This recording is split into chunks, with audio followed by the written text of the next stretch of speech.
So we're going to be doing an instructional video here, me and Rachel are, to show you how to make fried corn the country way.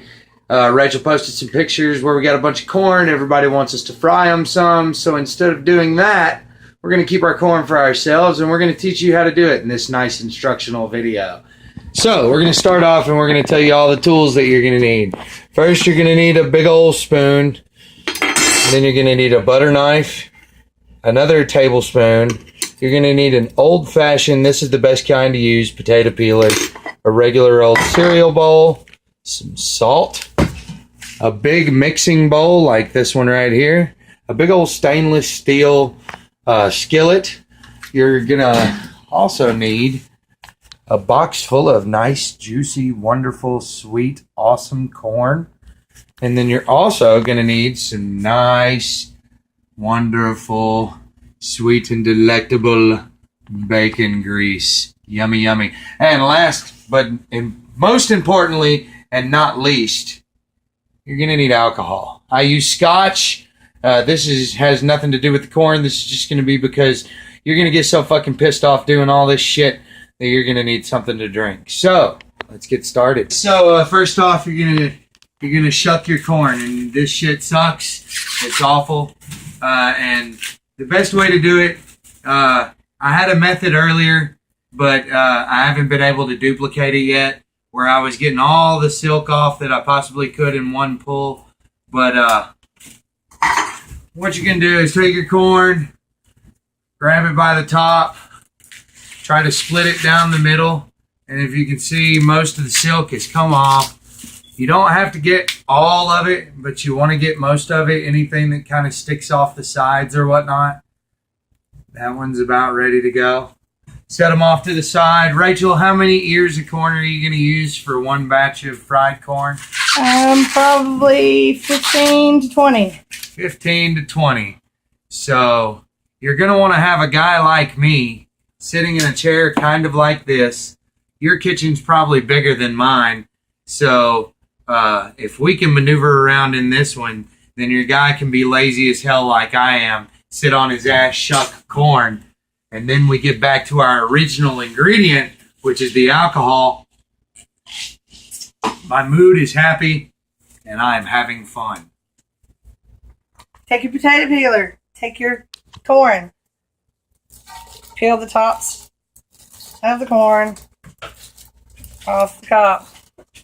You can go around twice, but you don't want to go around too many times because you want to make sure you have the juice left. So you take your butter knife, you scrape the juice, scrape the juice, scrape the juice. Flip it over, scrape, scrape, scrape. Continue to scrape till all the juice is out.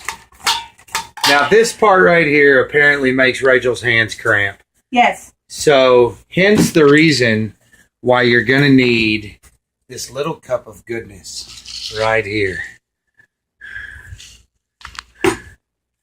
Next one. Same thing. Just chop off the tops.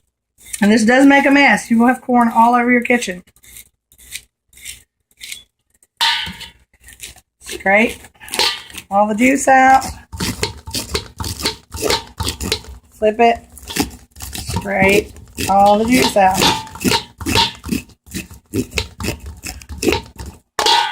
Till it's gone. All of it's gone.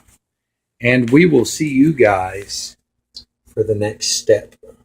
Okay, guys, so look, I just want to reiterate how important doing this right here is. Now, I'm going to zoom in and you'll see, stop, babe. Oh, sorry. You're going to see just how much of that corn, move your hand, comes out of the ear. I mean, you want to get as much of it as you possibly can with the butter knife. And I'll do her doing one more of these just so that you know just how much of that corn you want to get off.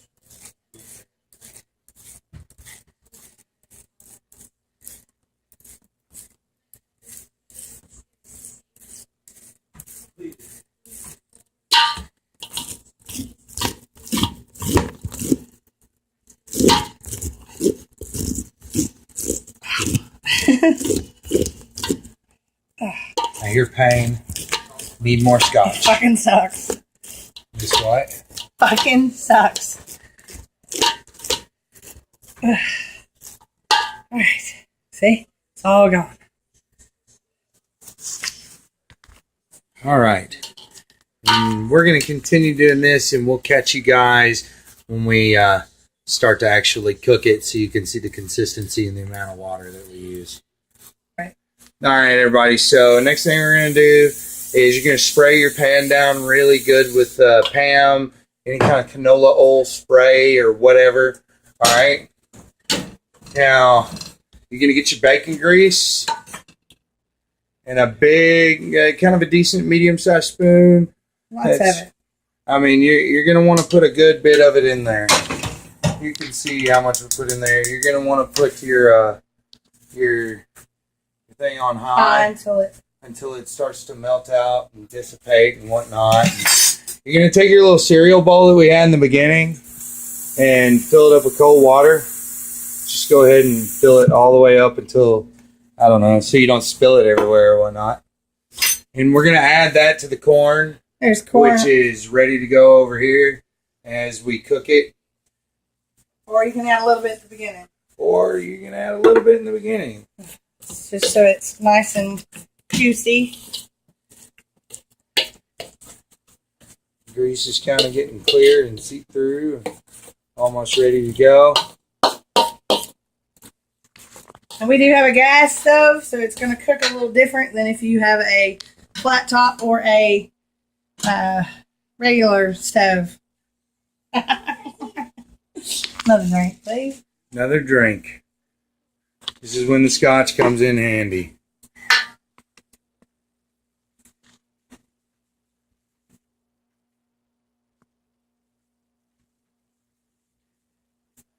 Yeah, it's getting warm. Oops, that was almost a catastrophe. How hot do you want it to get before you don't want it. You don't want it to like frying hot. I guess right around the time that your grease starts to get clear and see through. See where it's bubbling or ish? And we'll go ahead and throw that in.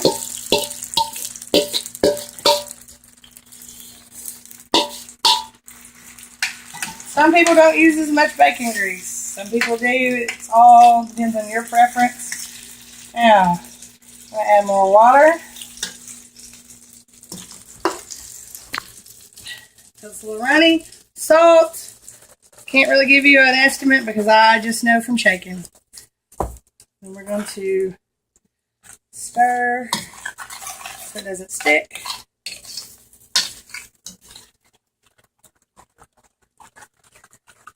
And we're going to let it boil. Let it get to boiling. And then we're going to keep adding water when it gets thicker. If you want to, you can just scrape your bowl out. You want to make sure you have all your corn. Now, last night she went out and she was doing this on an electric stove that had the electric eye on it, and she noticed that it was sticking real bad. And then today we were at our kitchen with the gas stove, and the gas stove has not been sticking. Awesome. So I don't know. I guess I would say that if you had the choice to do so, use gas instead of electric. But if you don't have, I mean, you just have to keep stirring. Just make sure it doesn't stick. If it does start sticking, you just scrape it with your spoon. That's why you gotta have a good metal spoon and a good stainless steel or cast iron skillet. Cast iron skillets work good too. And this is gonna go for probably, I'd say what, 20, 30 minutes? 20 minutes, or maybe? 25 minutes. If you can look at the corn and notice that it's still kind of white, and that's all the starch that's there and whatnot. And so far we've used most of that bowl of water. The rest of it's going to eventually go in as it starts to thicken up and start to turn yellow. Keep it at kind of this consistency until it's almost done, and then stop adding water. You want to let it be